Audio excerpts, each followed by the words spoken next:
Hello, my name is Dr. Karina Siracusa, and I'm a board-certified clinical specialist in both women's health physical therapy and oncology physical therapy. And today I'm here to talk to you about a clinical commentary that I wrote along with my co-author, Dr. Amelia Gray, about bowel and bladder and pelvic floor considerations in the patient who has had COVID-19. There is much that we don't know about the coronavirus, including the effects that it may have on the pelvic floor and the bowel and bladder. And so what we tried to do in this clinical commentary was gather research on a few of the complications that we do know about and try to assimilate them into new evaluation and new treatment techniques. We talked specifically about two phenomena that patients who have the coronavirus may actually suffer from and what to do with them. So the first is acute respiratory distress syndrome. We know if we treat the pelvic floor that we also have to think about how the diaphragm is moving. And patients that suffer from acute respiratory distress syndrome can have profound complications with the respiratory diaphragm. So in the article, we really try to talk about some of the ways that the respiratory diaphragm affects the pelvic floor and how dysfunction in the respiratory diaphragm could lead to complications and consequences for the pelvic floor, such as an underactive pelvic floor, which could lead to urinary incontinence and pelvic organ prolapse, or an overactive pelvic floor that could lead to pelvic pain or defecatory dysfunction.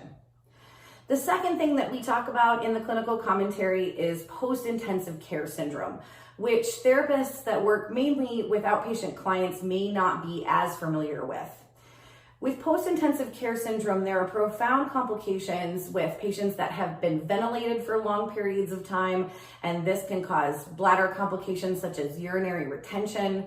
There are issues with patients that have been enterally fed for long periods of time, and this can definitely cause issues with both diarrhea, constipation, and dyspneic defecation down the line. In the clinical commentary, we talk about some unique things that we may have to evaluate in this patient population and what we might have to do to change some of our treatment methods in order to really help these patients with their strengthening and their endurance.